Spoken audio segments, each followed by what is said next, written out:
Hello everyone, study for you में आपका स्वागत है। आज हम देखेंगे जीव विज्ञान में बहुत ही महत्वपूर्ण क्वेश्चन जो कि आपके लिए हर एग्जाम्स में बहुत इंपॉर्टेंट होने वाला है। ये हमारा जो क्लास है, आपको इसमें अच्छा क्वेश्चन हमने देख लेंगे इस क्वेश्चन में, इस वीडियो में। तो इससे आपको हर एग्जाम से 1 से 2 क्वेश्चन आपको मिल ही जाएगा। तो आइए स्टार्ट करते बिना देरी के इसे हम। और उससे पहले चैनल पर नए चैनल को सब्सक्राइब कर लीजिएगा, वीडियो को शेयर और लाइक कर लीजिएगा और वीडियो को लास्ट तक देखिएगा, क्योंकि ये क्लास अगर आपका छूट गया तो बहुत दिक्कत होने वाला है। क्योंकि आपको पता है जीव विज्ञान से काफ़ी क्वेश्चन पूछे जाते हैं हर एग्जाम्स में, तो आपके लिए ये क्लास बहुत महत्वपूर्ण होने वाला है। तो आइए स्टार्ट करते बिना देरी के आज का हम फर्स्ट क्वेश्चन।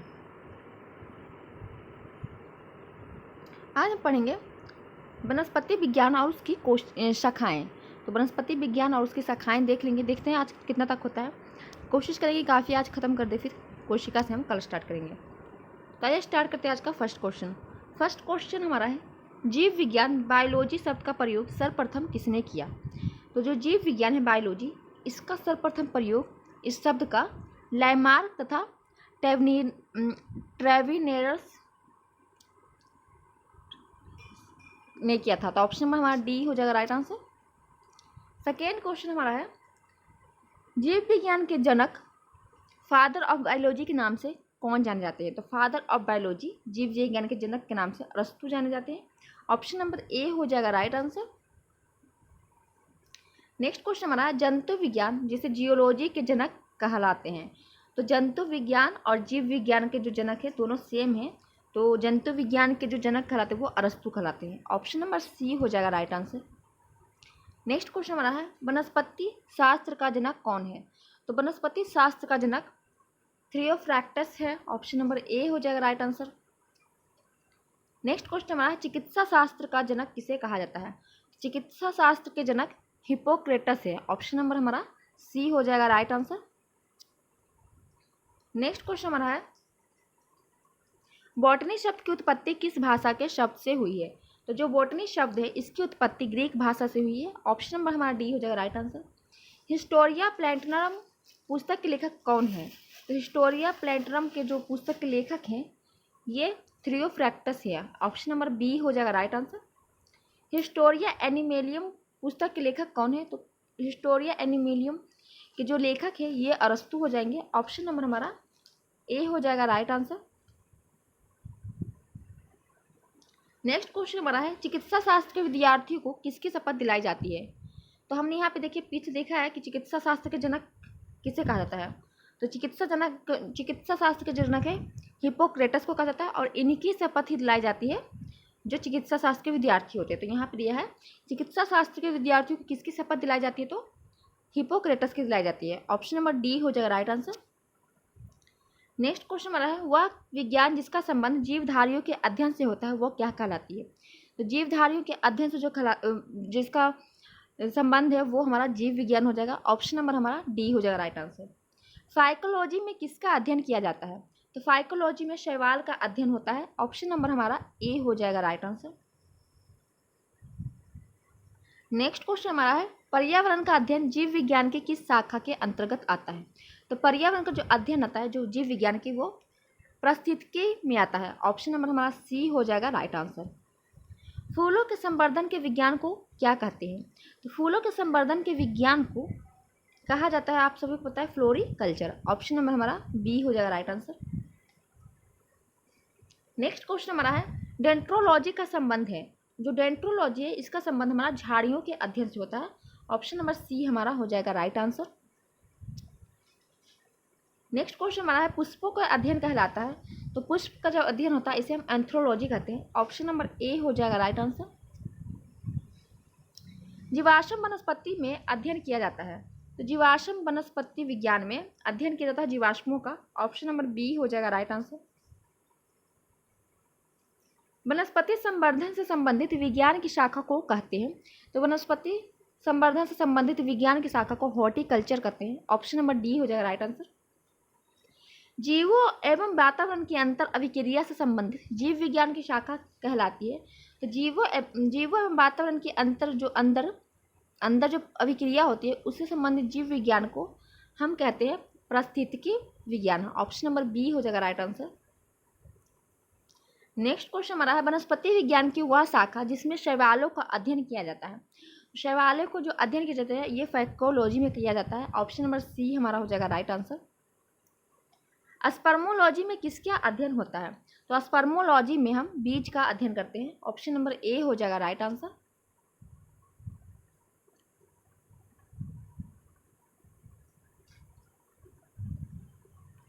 सिल्वीकल्चर वनस्पति विज्ञान की वह शाखा जिसमें वर्णन होता है।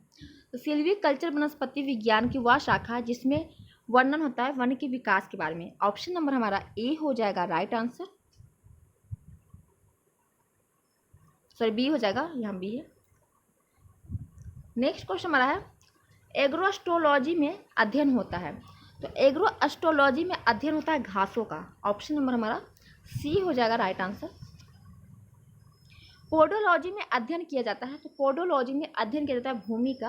तो ऑप्शन नंबर हमारा बी हो जाएगा इसमें राइट आंसर।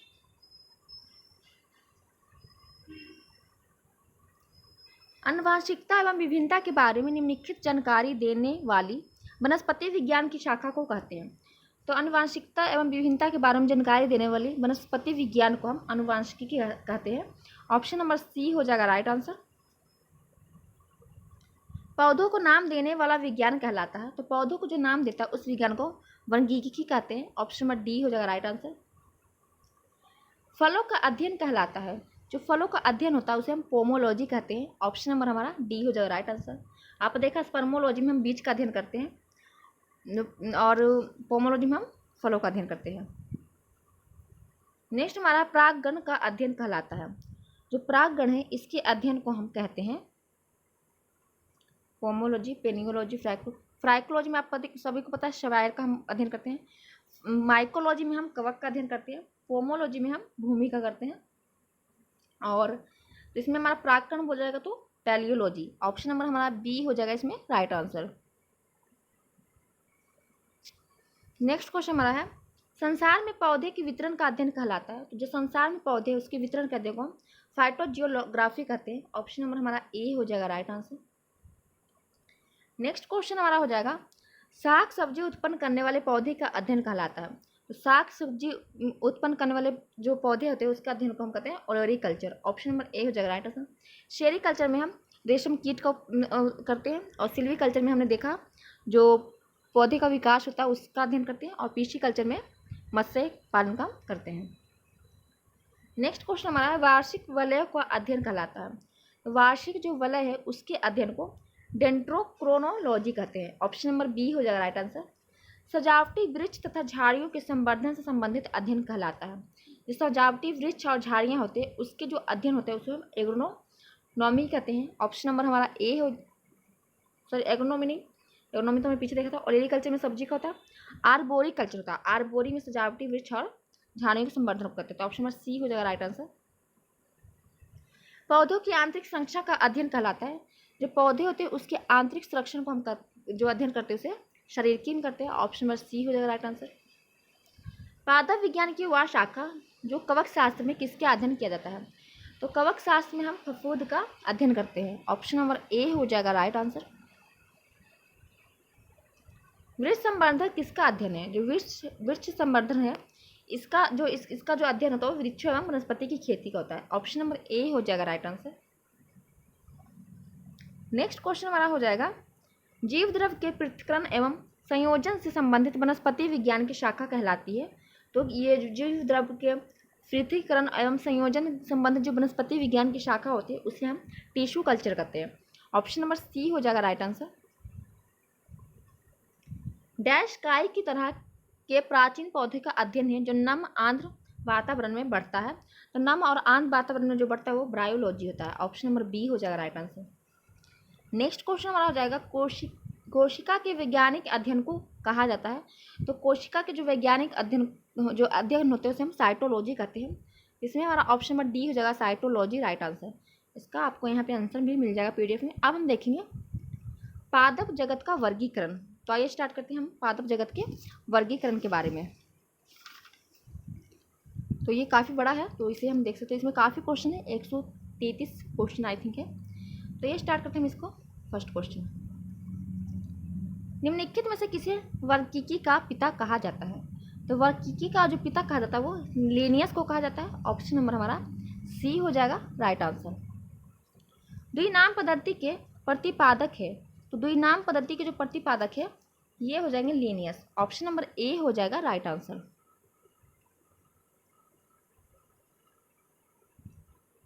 वर्गीकरण का प्राकृतिक सिस्टम किस वनस्पति विज्ञान के प्रस्तुत किया था? तो वर्गीकरण का जो प्राकृतिक सिस्टम है इसे जो वनस्पति विज्ञान ने प्रस्तुत किया था उनका जो नाम था वो ये कहाँ के था? स्वीडन के था। ऑप्शन नंबर हमारा सी हो जाएगा राइट आंसर। पुष्पी पादपों को रखा गया है, जो पुष्पी पादप है उसको जो रखा गया है ये फेनरोगेम्स में। ऑप्शन नंबर बी हमारा हो जाएगा राइट आंसर। अपुष्पी पादपों को रखा गया है, तो अपुष्पी जो पादप है इसको रखा गया है क्रिप्टोगैम्स में। ऑप्शन नंबर ए हो जाएगा राइट आंसर। नेक्स्ट क्वेश्चन हमारा हो जाएगा वर्गीकरण के आधारित इकाई है, तो वर्गीकरण की जो आधारित इकाई है ये हो जाएगा हमारा स्पीसीज। ऑप्शन नंबर सी हो जाएगा राइट आंसर। हाइड्रोफाइटस होते हैं, जो हाइड्रोफाइटस होते हैं वो जलीय पौधे होते हैं। ऑप्शन नंबर ए हो जाएगा, बी हो जाएगा राइट आंसर। नेक्स्ट क्वेश्चन हमारा हो जाएगा द्विनाम पद्धति का अभिप्राय है पौधे के नामों को दो शब्दों में लिखना जो बताते हैं उनके।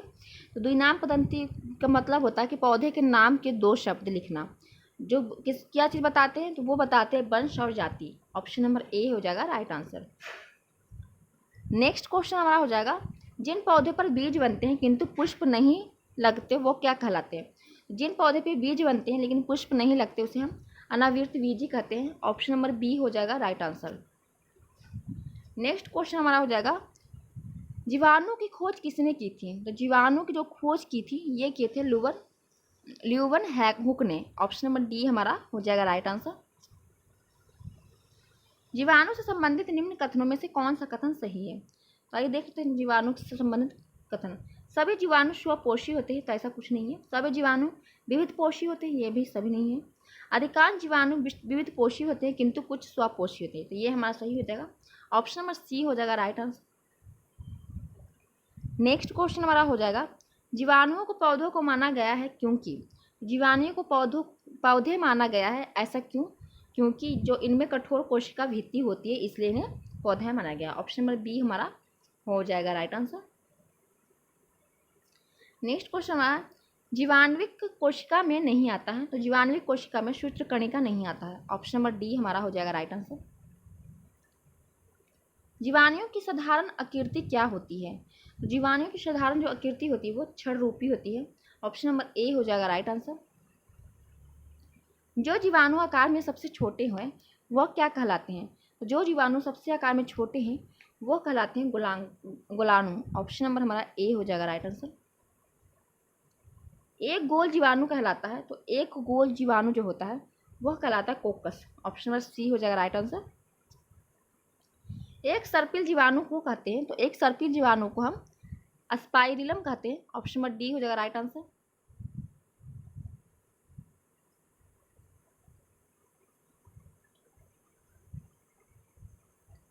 वास्तविक केंद्रक किसमें अनुपस्थित होता है? तो जो वास्तविक केंद्रक है यह अनुपस्थित होता है जीवाणु में। ऑप्शन नंबर सी हो जाएगा राइट आंसर। निम्नलिखित में से कौन सर्वाधिक संख्या में पाए जाते हैं? तो सर्वाधिक संख्या में जो पाए जाते हैं वो जीवाणु होते हैं। ऑप्शन नंबर सी हो जाएगा राइट आंसर। बैक्टीरिया में पाए जाने वाला प्रकाश संश्लेषी आशय होता है, आशय कहलाता है। तो जो बैक्टीरिया में पाया जाने वाला प्रकाश संश्लेषी है या आशय कहलाता है वर्णकीलक वर्ग को। ऑप्शन नंबर सी हो जाएगा राइट आंसर। पश्चर प्रसिद्ध है रोगों की चर्म थ्योरी के लिए। ऑप्शन नंबर सी हो जाएगा राइट आंसर। निम्न में से सबसे छोटा जीव है, तो सबसे जो छोटा जीव है ये हमारा विषाणु हो जाएगा। ऑप्शन नंबर ए हो जाएगा राइट आंसर। जो जीवाणु सीधे ही वायुमंडलीय नाइट्रोजन को नाइट्रोजन के यौगिकों में बदल देता है वह क्या कहलाता है? तो वह कहलाता है हमारा नाइट्रोजन स्थिरीकरण जीवाणु। ऑप्शन नंबर सी हो जाएगा राइट आंसर। मूल ग्रंथिकाओं पाई जाती है, तो मूल ग्रंथिकाएं जो होता है रूट न्यूडल्स ये पाया जाता है, तो ये पाया जाता है कुछ ल्यूमिनस पादपों तथा कुछ अन्य पौधों में भी। ऑप्शन नंबर ए हो जाएगा राइट आंसर। अधिक नमक वाले अचार में जीवाणु जीवित नहीं रह पाते हैं, क्यों? तो अधिक नमक वाले जो अचार से इसमें जीवित क्यों नहीं रह पाते हैं जीवाणु, ये जीव द्रव संकुचित हो जाते हैं और इस तरह यह मर जाते हैं। तो ऑप्शन नंबर हमारा ए हो जाएगा राइट आंसर। नेक्स्ट क्वेश्चन हमारा है, मानव की आंत में पाया जाने वाला जीवाणु है, तो मानव की जो आंत है उसमें जो जीवाणु पाया जाता है वो एशेरिचिया कोलाई पाया जाता है। ऑप्शन नंबर बी हो जाएगा राइट आंसर। नेक्स्ट क्वेश्चन हमारा तपेदिक जो कि टीबी उत्पन्न करने वाला जीवाणु है, तो टीबी उत्पन्न करने वाला जीवाणु है माइकोबैक्टीरियम। ऑप्शन नंबर बी हो जाएगा राइट आंसर। भोजन की विषाक्तता उत्पन्न होती है, जो भोजन है उसकी विषाक्तता उत्पन्न होती है क्लोस्ट्रीडियम बैटुलिनम द्वारा। ऑप्शन नंबर बी हो जाएगा राइट आंसर। एंटीबायोटिक अशिकांता प्राप्त होते हैं, तो एंटीबायोटिक जो प्राप्त होते हैं ये हमारा जीवाणुओं से होता है। ऑप्शन नंबर सी हो जाएगा राइट आंसर। यदि एक जीवाणु के कोशिका प्रति 20 मिनटों में विभाजित होती है तो 2 घंटे में कितने जीवाणु बनेंगे, तो 2 घंटे में जीवाणु जो बनेंगे वो बनेंगे हमारा 64। ऑप्शन नंबर डी हो जाएगा राइट आंसर। नाइट्रोजन यौगिकीकरण में निम्नलिखित में से कौन सा फसल सहायक है, तो नाइट्रोजन यौगिकीकरण में जो सहायक है वो फली है। ऑप्शन नंबर सी हो जाएगा राइट आंसर। नाइट्रोजन स्थिरीकरण में लेग हीमोग्लोबिन का क्या कार्य है, तो नाइट्रोजन स्थिरीकरण में लेग हीमोग्लोबिन का जो कार्य है ये हमारा हो जाएगा ऑक्सीजन का अवशोषण करना। ऑप्शन नंबर ए हो जाएगा राइट आंसर। चाय की पत्तियों के क्यूरिंग में किसका उपयोग होता है, जो चाय की पत्ती होती है उसके क्यूरिंग में जीवाणु का उपयोग होता है। ऑप्शन नंबर ए हो जाएगा राइट आंसर।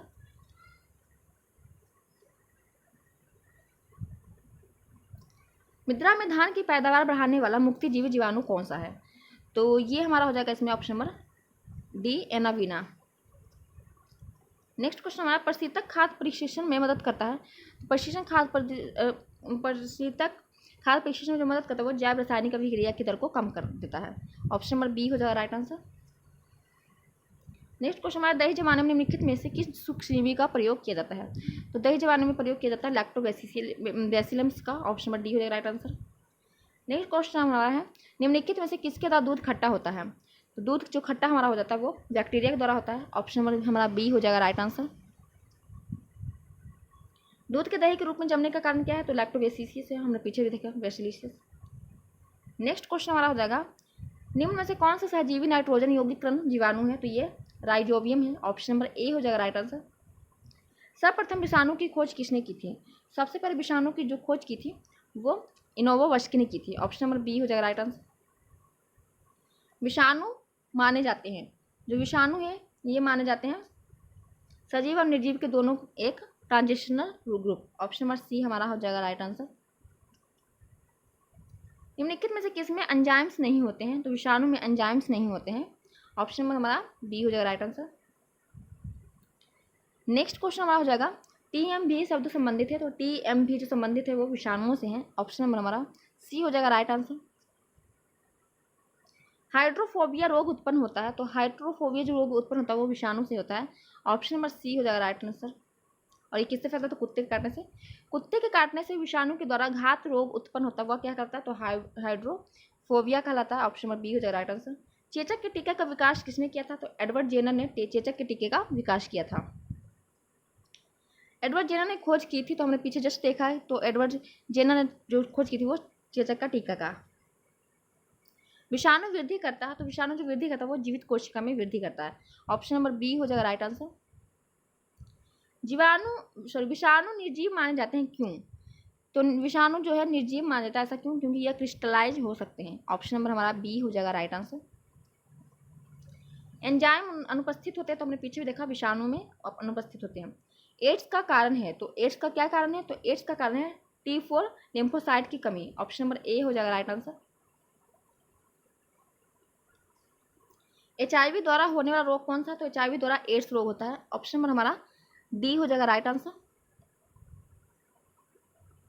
एड्स जिस वायरस के कारण होता है उसका अनुवांशिक पदार्थ है, तो जो एड्स होता है इसका जो अनुवांशिक पदार्थ है ये एक स्टैंडर्ड RNA है। ऑप्शन नंबर हमारा ए हो जाएगा राइट आंसर। एड्स का कारण क्या है, तो वायरस है। ऑप्शन नंबर हमारा सी हो जाएगा right answer, HIV virus. Ebola क्या है, तो एबोला जो है ये एक वायरस है। ऑप्शन नंबर डी हो जाएगा राइट आंसर। एड्स जो है वो फैलता है, तो ये शारीरिक संपर्क से फैलता है। ऑप्शन नंबर हमारा डी हो जाएगा राइट आंसर। और ब्लड से भी फैलता है। विषाणु में क्या होता है, तो विषाणु में न्यूक्लिक एसिड और प्रोटीन होता है। तो ऑप्शन नंबर हमारा बी हो जाएगा राइट आंसर। नेक्स्ट क्वेश्चन हमारा हो जाएगा सार्स। सार्स का क्या है? तो सार्स जो है ये एक विषाणु जनित रोग है। ऑप्शन नंबर बी हो जाएगा राइट आंसर। खसरा निम्नलिखित संक्रमण के कारण होता है। जो खसरा होता है वो किसके संक्रमण के कारण होता है? तो विषाणु के कारण होता है, वायरस। निम्नलिखित में से कौन सा रोग विषाणु के कारण होता है? तो विषाणु के कारण जो होता है वो चेचक रोग होता है। ऑप्शन नंबर ए हो जाएगा राइट आंसर। जंतु में होने वाला फुट एंड माउथ रोग किसके कारण होता है? फुट एंड माउथ रोग जो होता है वो विषाणु के कारण होता है। ऑप्शन नंबर डी हो जाएगा राइट आंसर। आलू में मोजेक रोग का कारण तत्व है। जो आलू में मोजेक रोग होता है वो होता है विषाणु के कारण। ऑप्शन नंबर ए हो जाएगा राइट आंसर। शैवाल विज्ञान किसका अध्ययन करता है? तो शैवाल विज्ञान जो है ये अध्ययन करता है शैवाल का। ऑप्शन नंबर डी हो जाएगा राइट आंसर। शैवाल की कोशिका भित्ति किसकी बनी होती है? तो शैवाल की जो कोशिका भित्ति होती है ये बनी होती है सेलुलोज की। तो ऑप्शन नंबर सी हो जाएगा राइट आंसर। हाइड्रा की स्रावी कोशिकाओं में कौन सा सहजीवी शैवाल मिलता है? तो ये मिलता है यूकोरेला। ऑप्शन नंबर ए हो जाएगा राइट आंसर, यूकोरेला। नेक्स्ट हमारा सरगासु समुद्र का नाम पड़ा। जो सरगासु सागर है इसका जो नाम पड़ा था ये पड़ा था शैवालों के कारण। ऑप्शन नंबर सी हो जाएगा राइट आंसर। गलकन रोग से बचा जा सकता है और कुछ समुद्री खरपतवार खाने से इसका इलाज होता है, क्योंकि इसमें प्रचुर मात्रा में क्या होता है जो गलकन रोग है तो इसके रोगों से बचा जा सकता है। और कैसे बचा सकता है? तो कुछ समुद्री खरपतवार खाने से इसका इलाज होता है। तो ऐसा क्यों? क्योंकि जो समुद्री खरपतवार होते हैं, खरपतवार, उसमें आयोडीन पाया जाता है। ऑप्शन नंबर बी हो जाएगा राइट आंसर। नेक्स्ट क्वेश्चन हमारा हो जाएगा इस शैवाल से आयोडीन प्राप्त होता है। तो किस शैवाल है, कौन सा ऐसा शैवाल है जिससे आयोडीन प्राप्त होता है? तो ये हमारा लेमिनेरिया है। तो लेमिनेरिया ऑप्शन नंबर हमारा बी हो जाएगा राइट आंसर। केल्प प्राप्त होता है, जो केल्प है ये प्राप्त हमें होता है समुद्री शैवालों से। ऑप्शन नंबर ए हो जाएगा राइट आंसर। निम्नलिखित में से कौन सा स्वपोषित है? तो इनमें से कौन सा ऐसा है जो स्वपोषित है? तो हमारा हो जाएगा शैवाल है स्वपोषित। निम्न में से कौन सा जैव उर्वरक के रूप में उपयोग होता है? तो जैव उर्वरक के रूप में जो उपयोग होता है ये होता है हमारा राइबोजियम, नीलहरी शैवाल और एंजोला सभी होता है। तो ऑप्शन नंबर हमारा डी हो जाएगा राइट आंसर। अंतरिक्ष कार्यक्रमों में ऑक्सीजन की आपूर्ति को नियंत्रण करने के लिए प्रयुक्त किए जाने वाले एक कोशिका शैवाल का नाम बताइए। जो अंतरिक्ष कार्यक्रम होते हैं ऑक्सीजन की जो आपूर्ति करता है वह नियंत्रण करने के लिए जो प्रयुक्त किए जाने वाले एक कोशिका शैवाल है उसका क्या नाम है ये हमें बताना है। तो उसका नाम क्लोरेलिया है, क्लोरेला। तो ऑप्शन नंबर सी हो जाएगा राइट आंसर। लाल सागर का लाल रंग किसकी उपस्थिति के कारण होता है? जो लाल सागर है उसका जो रंग है वो लाल होता है, किसके कारण? तो ये शैवाल के कारण होता है। एगार एगार किससे तैयार होता है? तो एगार एगार जो तैयार होता है वो शैवाल से होता है। ऑप्शन नंबर ए हो जाएगा राइट आंसर। वनस्पति जगत के गैर हरित विषम पोषित पौधों से होते हैं, तो ये फंजाई होते हैं। ऑप्शन नंबर बी हो जाएगा राइट आंसर। कवकों की कोशिका भित्ति किसकी बनी होती है? जो कवक है उसकी कोशिका भित्ति बनी होती है ये काइटिन एवं हेमिसेल्यूलोज के बने होते हैं। ऑप्शन नंबर डी हो जाएगा राइट आंसर। कवकों द्वारा कवकों द्वारा जो रिजर्व है भोज्य पदार्थ किस रूप में संचित होते हैं? तो ये ग्लाइकोजन के रूप में होते हैं। ऑप्शन नंबर ए हो जाएगा राइट आंसर। जो सभी कवक है वो सदैव होते हैं, जो सभी कवक है वो सदैव विविध कोशीय होते हैं। ऑप्शन नंबर सी हो जाएगा राइट आंसर। माइकोराइजा सहजीवी संबंध होता है। तो माइकोराइजा जो सहजीवी है इसका संबंध होता है, इसका संबंध कवकों तथा उच्च पौधों की जड़ों से होता है। ऑप्शन नंबर बी हो जाएगा राइट आंसर। वृक्षों की छाल पर उगने वाले कवक क्या कहलाते हैं? जो वृक्ष की छाल होते हैं उस पर जो उगते हैं कवक उसे कहते हैं कोटिकोलस। ऑप्शन नंबर ए हो जाएगा राइट आंसर। गोबर पर उगने वाले कवक क्या कहलाते हैं? जो गोबर है उस पर उगता है कवक उसे हम क्रेपोफिलस कहते हैं। ऑप्शन नंबर डी हो जाएगा राइट आंसर। नेक्स्ट क्वेश्चन हमारा हो जाएगा निम्न में से किसमें क्लोरोफिल नहीं होता है? तो कवक में क्लोरोफिल नहीं होता है। ऑप्शन नंबर डी हो जाएगा राइट आंसर। आलू का लेट ब्लाइट उत्पन्न होता है। जो आलू है उसमें जो लेट ब्लाइट उत्पन्न होता है वो फाइटोफियोथोरा इन्फेक्ट्रस द्वारा होता है। ऑप्शन नंबर सी हो जाएगा राइट आंसर। डबल रोटी के निर्माण में काम आने वाला कवक है। जो डबल रोटी है उसमें जो निर्माण में आता है कवक उसका नाम है सैक्रोमाइसिस सेरेविन्सी। ऑप्शन नंबर सी हो जाएगा राइट आंसर। नेक्स्ट क्वेश्चन हमारा है पेनिसिलियम क्या है? जो पेनिसिलियम है ये क्या है? तो ये एक कवक है। ऑप्शन नंबर सी हो जाएगा राइट आंसर। पेनिसिलिन की खोज किसने की थी? तो पेनिसिलिन है, इसकी जो खोज की थी वो अलेक्जेंडर फ्लेमिंग ने किया था। ऑप्शन नंबर सी हो जाएगा राइट आंसर। नेक्स्ट क्वेश्चन हमारा है, आर्गोट किससे प्राप्त होता है? तो आर्गोट जो है ये क्लेविसेप्स से प्राप्त होता है। ऑप्शन नंबर हमारा बी हो जाएगा राइट आंसर।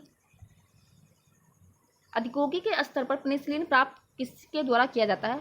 तो पेनिसिलियम क्राइसोजेनम से किया जाता है। ऑप्शन नंबर हमारा बी हो जाएगा राइट आंसर। नेक्स्ट क्वेश्चन हमारा, ईस्ट के कवक जनन होते हैं? तो ईस्ट के जो कवक जनन होते हैं वो मुकुलन द्वारा होते हैं। ऑप्शन नंबर ए हो जाएगा राइट आंसर। थोड़ा सा एक पीडीएफ ब्लर आ गया है, मैंने ध्यान दिया नहीं है तो इसलिए, तो आप इससे मैनेज कर लीजिएगा। जब गेहूं के गुत्थे हुए आटे में ईस्ट कोशिकाएं मिलाई जाती है तो रस्ट कोमल और छिद्र युक्त हो जाती है। ऐसा क्यों होता है? तो ऐसा इसलिए होता है क्योंकि जो CO2 का उत्पादन एक रोटी को स्पंजी बना देता है। तो ऑप्शन हमारा बी हो जाएगा राइट आंसर। निम्नलिखित में से कौन सा खाने योग्य कवक है? तो एग्रोक्रिकस है जो कि खाने योग्य कवक है। नेक्स्ट क्वेश्चन हमारा, LSD किससे प्राप्त होता है? तो LSD जो प्राप्त होता है ये होता है हमें कवक से। ऑप्शन नंबर हमारा बी हो जाएगा राइट आंसर। विस्तृत स्पेक्ट्रम प्रतिजैविक किससे उत्पन्न होती है? तो ये उत्पन्न होती है स्ट्रेप्टोमाइलेजेस से। ऑप्शन नंबर ए हो जाएगा राइट आंसर। स्ट्रेप्टोमाइलेशन को किसने पृथक किया था? तो ये पृथक किए थे दाद स्पेम। इसका दिख नहीं रहा ना, तो इसका वैक्समैन होना चाहिए, वैक्समैन होगा ये, वैक्समैन। टिक्का रोग किसमें होता है? जो टिक्का है ये रोग है, ये किसमें होता है ये हमें बताना है। तो ये होता है मूंगफली में। ऑप्शन नंबर हमारा डी हो जाएगा राइट आंसर। गन्ने में लाल सड़न रोग किसके द्वारा उत्पन्न होता है? जो गन्ना है उसमें लाल सड़न रोग हो जाता है वो किसके कारण होता है? तो ये होता है कवक के द्वारा। ऑप्शन नंबर सी हो जाएगा राइट आंसर। समान खाद शत्रक क्या होता है? जो सामान्य खान जो शत्रक होता है वो क्या होता है? तो ये कसकर टटासस भरे कवक जाल होता है। ऑप्शन नंबर सी हो जाएगा राइट आंसर। मशरूम क्या है? तो मशरूम एक कवक है। ऑप्शन नंबर ए हमारा हो जाएगा राइट आंसर। तो मशरूम क्या एक है? तो ये एक कवक है। प्रथम प्रयुक्त प्रतिजैविक कौन सा था? तो ये पेनिसिलिन था। ऑप्शन नंबर सी हो जाएगा राइट आंसर। एथिलिक फुट नामक बीमारी किसमें उत्पन्न होती है? तो ये प्रोटो एथिलिक जो फुट है ये बीमारी जो होती है वो कवक द्वारा होता है, हमने पीछे भी देखा। ऑप्शन नंबर बी होगा राइट आंसर। निम्नलिखित में से कौन सा एक कवक एवं उच्च पादप की जड़ों के बीच उपयोगी कार्यात्मक संबंध को दर्शाता है? तो उपयोगी कर्मात्मक जो संबंध को दर्शाता है वो माइक्रो क्या लिखा हुआ है, माइक्रोराइजा। ऑप्शन नंबर डी हो जाएगा राइट आंसर। एफ्ला विष किससे बनते हैं? जो एफ्ला विष है ये बनते हैं कवक से। ऑप्शन नंबर ए हो जाएगा राइट आंसर। एस्पजीलम का उपयोग किसके बनाने में होता है? तो एस्पजीलम है इसका उपयोग होता है पनीर बनाने में। ऑप्शन नंबर सी होगा राइट आंसर। लाइकोन जो एक नंग चट्टान पर भी परिस्थितिकी अनुक्रम को प्रारंभ करने में सक्षम है वास्तव में किसके सहजीवी सहचार्य होते हैं? तो इसमें हमारा हो जाएगा कवक और शैवाल। ऑप्शन नंबर बी हो जाएगा राइट आंसर। निम्नलिखित में से क्या SO2 प्रदूषण का सर्वोत्तम सूचक है? तो SO2 का सर्वोत्तम जो सूचक है ये लाइकेन है। ऑप्शन नंबर हमारा बी हो जाएगा राइट आंसर। लिटमस किसमें से निकाला जाता है? जो लिटमस है वो किससे निकाला जाता है? तो ये निकाला जाता है लाइकेन से। ऑप्शन नंबर सी होगा राइट आंसर। लाइकेन में कवक और शैवाल के मध्य सहजीवी संबंध कहलाता है। जो लाइकेन है इसमें कवक और शैवाल का जो सहजीवी संबंध है ये क्या कहलाता है? तो ये कहलाता है हमारा हेलोट्रिज्म। तो ऑप्शन नंबर हमारा ए हो जाएगा राइट आंसर।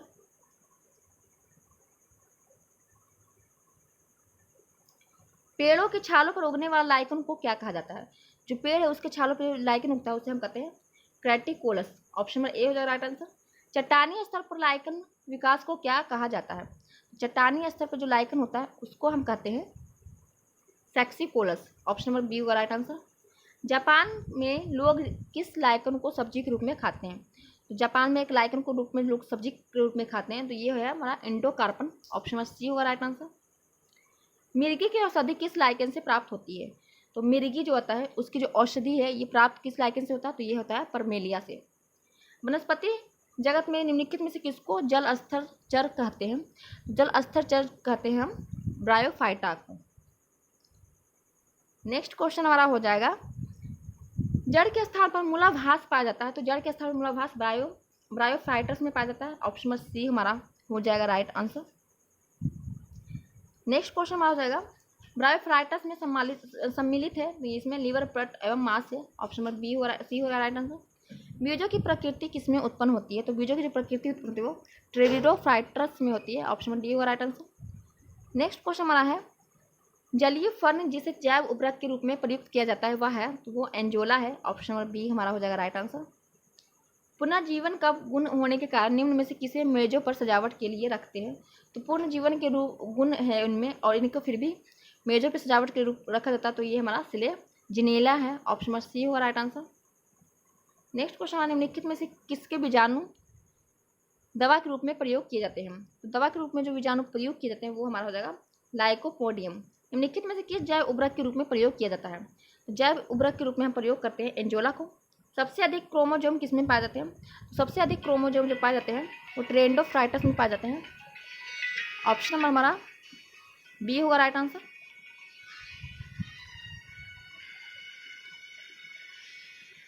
किस वर्ग के पौधे में बीज बनते हैं परंतु बीज नग्न रूप से पौधे पर लगे होते हैं, तो जिम्नोस्पर्म होता है। ऑप्शन नंबर हमारा डी होगा राइट आंसर। संसार के सबसे लंबे पौधे संबंधित है, संसार का जो सबसे लंबा पौधा है ये जिम्नोस्पर्म से है। ऑप्शन नंबर सी होगा राइट आंसर।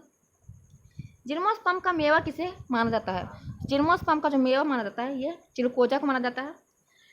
कोरेलाइट जड़ें किसमें पाई जाती है, तो कोरेलाइट जो जड़ें हैं ये किसमें पाई जाती है, तो ये पाई जाती है साइकस में। सबसे बड़ा बीजांड किसमें होता है, सबसे जो बड़ा बीजांड होता है ये साइकस में होता है। चिलगोजा किससे प्राप्त होता है, तो चिलगोजा जो प्राप्त होता है ये होता है पाइनस से। साबूदाना किससे बनाया जाता है, तो साबूदाना जो बनाया जाता है ये साइकस से बनाया जाता है। दमा एवं खांसी के रोगों में काम आने वाली औषधि इफेड्रिन किससे प्राप्त की जाती है, तो इफेड्रिन जो प्राप्त की जाती है ये प्राप्त की जाती है इफेड्रा से। विषाणु जो वायरस क्या है, तो विषाणु जो वायरस है ये एक अकोशीय है। ऑप्शन नंबर बी हो राइट आंसर। नेक्स्ट क्वेश्चन हमारा आ जाए तेल प्रदूषण के नियंत्रण में प्रयुक्त होने वाला सुपर बंग क्या है, तो तेल प्रदूषण में जो नियंत्रण प्रयुक्त होने वाला सुपर बंग है ये हो जाएगा हमारा जीवाणु विकृत है। निम्नलिखित में से कौन प्रदूषक संकेतक पौधा है, प्रदूषक संकेतक पौधा जो है ये लाइकेन है। निम्नलिखित में से किस जैविक खाद के रूप में प्रयुक्त किया जाता है, तो जैविक खाद के रूप में हम प्रयुक्त करते हैं एंजोला को। निम्नलिखित में से कौन सा जैविक नाइट्रोजन निर्धारित से संबंधित है, तो जो नाइट्रोजन निर्धारित से संबंधित है वो नीला हरा शैवाल है। ऑप्शन नंबर डी होगा राइट आंसर। इसका आंसर भी आपको पीडीएफ में मिल जाएगा। अब हम देखेंगे पादप अकारिकी को, तो इसको हम प्लांट मॉर्फोलॉजी कहते हैं। तो इसका हम देखते हैं, इसके बाद हमारा और भी बहुत है, इसमें आप देख सकते हैं 14 है, तो हमने अभी 5 ही तक पहुँचे हैं। तो यह स्टार्ट करते हैं। हम आज का फर्स्ट क्वेश्चन है, इस मतलब इसका पादप अकारिकी का मूलांकुर के अतिरिक्त पौधे के किसी भी भाग से विकसित होने वाली जो जड़ी है वो क्या कहलाती है, तो ये कहलाती है अपस्थानिक मूल। ऑप्शन नंबर बी हो जाएगा राइट आंसर। मूलांकुर से विकसित होने वाले जो जड़ें हैं वो क्या कहलाती है, तो ये भी कहलाती है हमारा मुसला जड़ें। श्वसन मूल मिलती है, जो श्वसन मूल है मिलती है जुलीसा से, जुसिया से।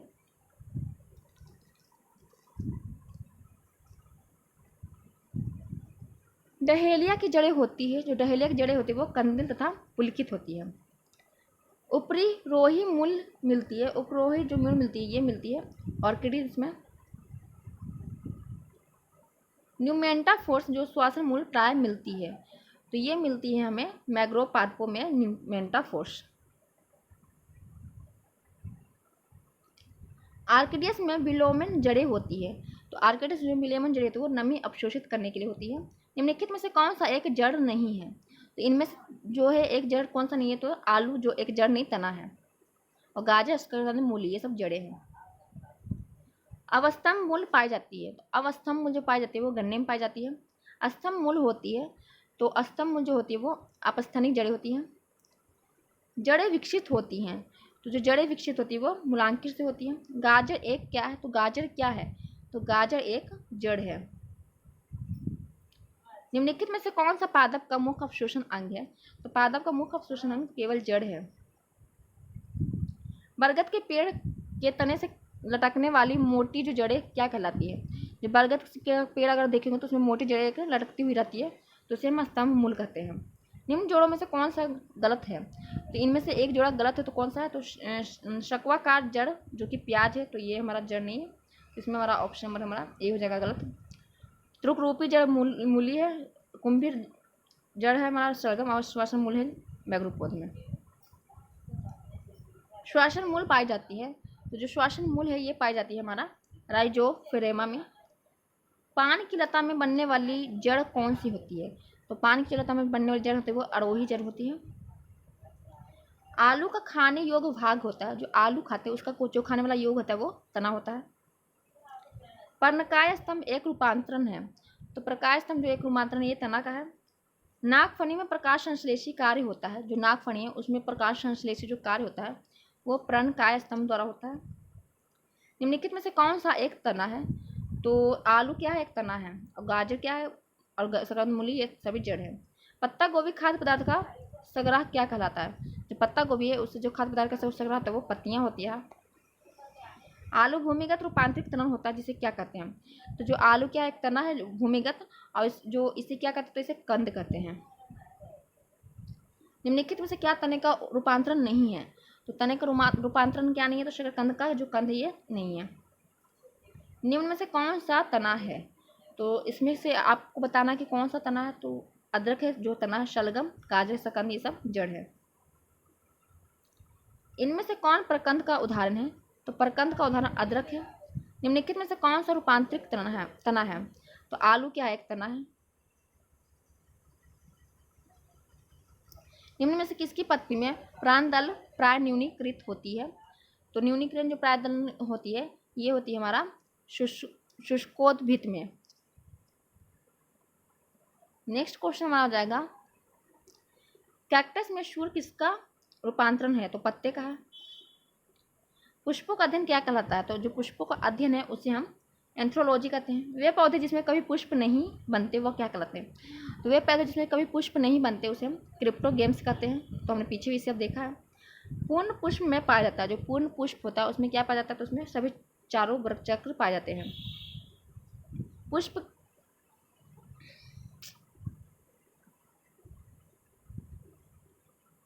पुष्प के जनन चक्र हैं, तो पुष्प के जो जनन चक्र है वो पुमंग एवं जयांक है। निम्न में से कौन सा एक उभयचरी फूलों के बारे में सही है? तो उभयचरी फूलों के बारे में इसमें से कौन सा सही है? तो इनमें पुकेंस्वर और अंडप दोनों बनते हैं, तो ये हमारा सही हो जाएगा। नेक्स्ट क्वेश्चन हमारा हो जाएगा, कुरंजी पुष्प के 12 वर्ष में एक बार खिलने का कारण क्या है? तो ये फ्लोजिडिंग स्त्राव है, ऑप्शन नंबर सी हो जाएगा राइट आंसर। संसार का सबसे छोटा पुष्प कौन सा है? तो फ्लूफिया है जो कि सबसे छोटा पुष्प है।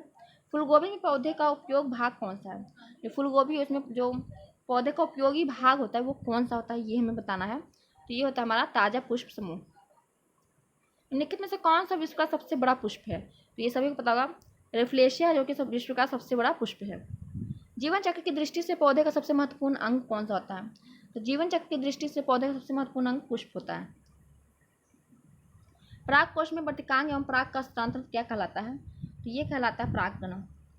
इनमें मोफिली परागण है, तो इन्हीं मोफिली जो परागण है ये हमारा हो जाएगा वायु द्वारा। एंटमोफी परागण है, तो एंटमोफी जो परागण है ये हमारा हो जाएगा कीटों द्वारा।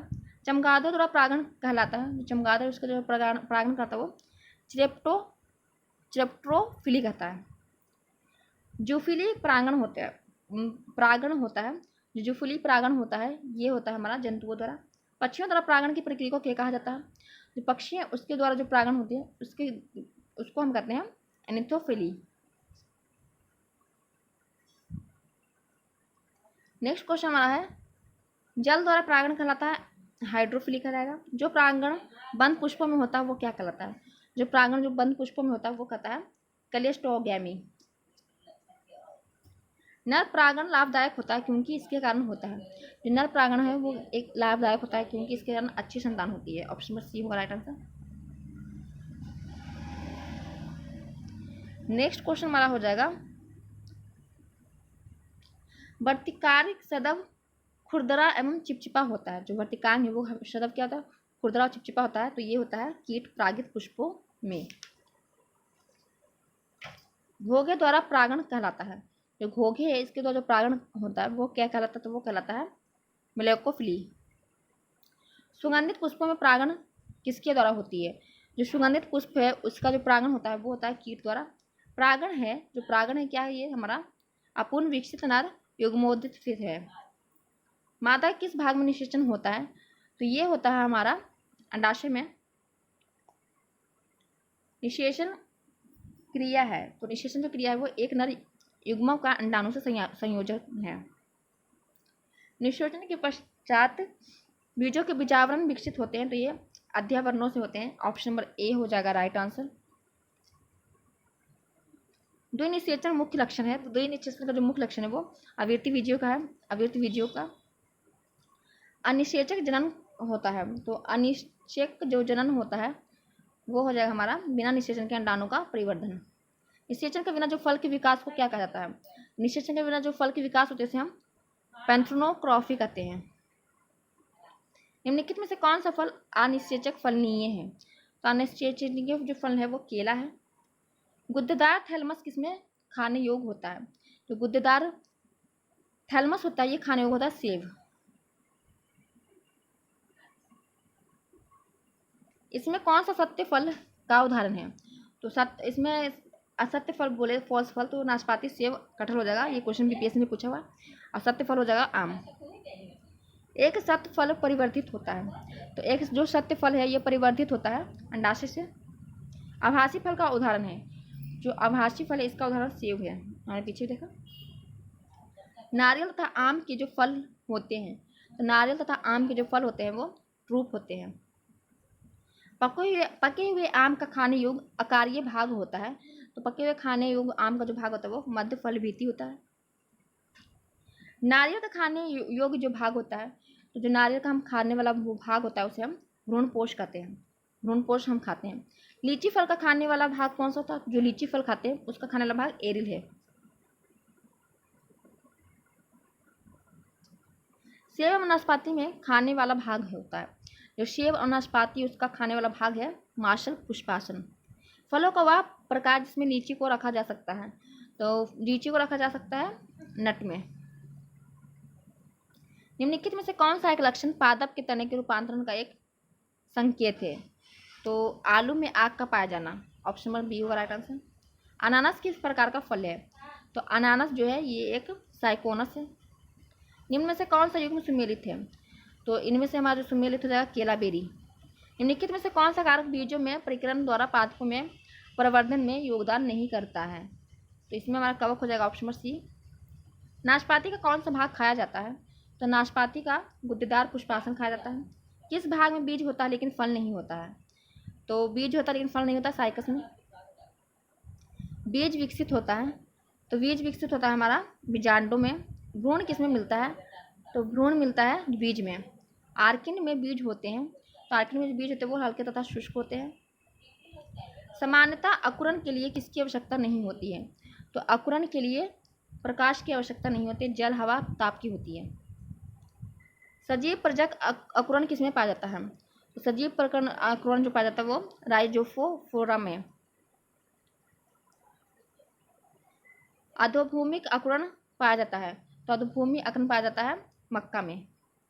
भूमोपोरिक अंकुरण पाया जाता है, तो भूमोपोरिक अंकुरण जो पाया जाता है वो अरंडी में। पौधे में मृत अंकुरण का अभिप्राय है, तो पौधे में मृत अंकुरण का जो अभिप्राय है वो जनक वृक्ष पर लगे हुए फल के भीतर बीजों का अंकुरण। घट पन्नी के निम्नलिखित भागों में से कौन सा एक घट रूपांतरित होता है? तो इसमें हमारा ऑप्शन नंबर पत्ता हो जाएगा B right answer. Next question हमारा हो जाएगा निम्नलिखित में से कौन सा एक कीटाहारी पादप है? कीटाहारी पादप घटपन्नी हो जाएगा। बीजों को किस स्थिति में सुरक्षित किया जा सकता है? तो बीजों को जो सुरक्षित किया जा सकता है ठंड और शुष्क स्थिति में। विश्व में सबसे लंबा पौधा कौन सा है? तो विश्व का सबसे लंबा पौधा यूकेलिप्टस है। ऑप्शन नंबर ए होगा राइट आंसर। निम्नलिखित में से कौन सा युग्म सुमेलित नहीं है? तो इसमें कौन सा सुमेलित नहीं है? तो अमरवेल तना परजीवी है, चंदन जड़ परजीवी है, आर्की नदी प्रादप है, घटपन्नी जलोभित है। तो ये गलत हो जाएगा, ऑप्शन हमारा डी होगा राइट आंसर। किस पादप में तना संयोजन तथा चिरकालिकता के कार्य करता है? तो ये हमारा हो जाएगा ऑप्शन नंबर सी हल्दी। अब नेक्स्ट हमारा क्या है, आवृत्ति वीडियो की वर्गीकी। तो ये हम देखेंगे कल, क्योंकि बहुत वीडियो लंबा हो जाएगा। तो आपको वीडियो कैसा कमेंट करके बताएगा, और कल हम इसको खत्म कर देंगे 14 पेज का। तो 8 पेज हम पहुंच ही गए हैं, तो बाकी का कल देख लेंगे। कल हम देख लेंगे आवृत्ति वीडियो का वर्गीकरण, पादप कांकिकी और पादप रोग, पादप उत्तक, ये सब हम कल देखेंगे। तो आगे इसमें दिया हुआ आप देख सकते हैं, इसमें पादप कायिकी है, फिर हमारा हो जाएगा पादप रोग होना चाहिए, पादप रोग, पादप उत्तक, पादप अनुवांशिकी। तो यहाँ तक हम देखेंगे कल, फिर कोशिका विज्ञान को हम देखेंगे उसके बाद वाला क्लास में। तो आपको वीडियो कैसा कमेंट करके जरूर बताइए, चैनल पर नए तो चैनल को सब्सक्राइब कर लीजिए, वीडियो को शेयर और लाइक कर लीजिएगा, और वीडियो कैसा कमेंट करके आपको जरूर बताना है। फिर मिलेंगे नेक्स्ट वीडियो में, तब तक के लिए जय हिंद। और वीडियो को ज़्यादा से ज़्यादा शेयर कीजिए। फिर मिलेंगे नेक्स्ट वीडियो में, तब तक के लिए जय हिंद।